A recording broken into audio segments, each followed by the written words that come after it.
Welcome back to our YouTube channel Wings of Mathematics. Today I discuss integral transform. What integral transform is? This question arises sometimes, but we are familiar with Laplace transform, Fourier transform, Hankel transform, but it is a generalized cases of integral transform.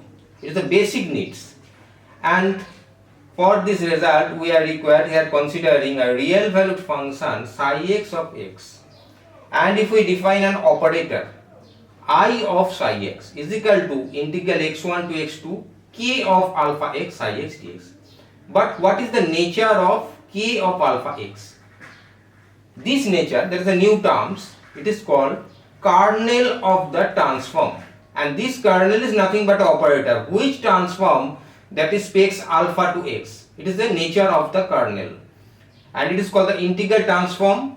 Total definition, that is I of psi x is called integral transform of the function psi x, and that will be noted as, that is psi bar of alpha, and it will be upper limit of x1 to x2 k of alpha x psi x dx, where we are using, that is this psi x, that is with the help of operator it is transformed, that is x space is transformed to alpha space. X space, what is x space is? It is a real valued function in occupying the x, and that is the alpha space. Alpha is the parameter of the integral transform, and nature of the parameter, with the nature of the parameter and which of the limit of the limits we are using different type of transform, that is laterally discussed.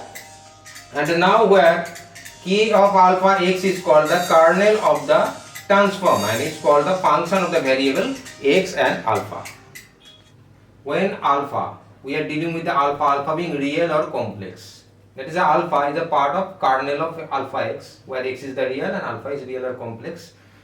And if we considering the Fourier transform in later chapter, this alpha is real, and in Laplace transform this alpha complex. But that will be discussed in later chapter. Now we are studying with the nature of linear transform I. The linearity we are proving as I of, we are passing to the argument result, that is C1, linear combination of C1 psi 1x plus C2 psi 2x, where C1 C2 are scalars.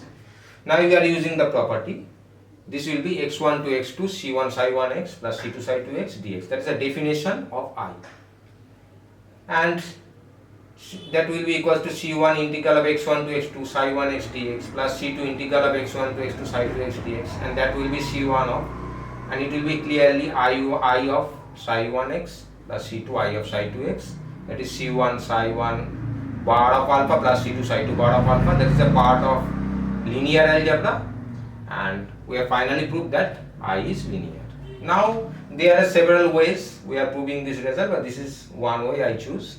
And if psi 1x, we are using the property I, that will be transformed to I of psi 1x, that is I of psi 1x is equal to psi 1 bar alpha, and this x space is converted to alpha space. Then psi 1 x is equal to I inverse of psi 1 bar alpha, that is a I1 bar is the inverse of I. This is a part of invertibility also. So I is the I inverse is the inverse of I.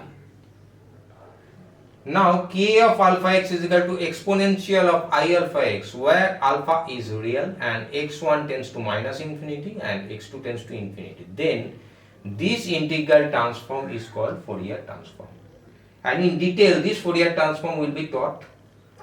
And if k alpha x is equal to exponential of minus alpha x, where alpha is complex and x1 is equal to 0 and x2 tends to infinity, then this integral transform is called Laplace. So today we end our discussion. If you like this video, like it, share it, and don't forget to subscribe the channel. Thank you.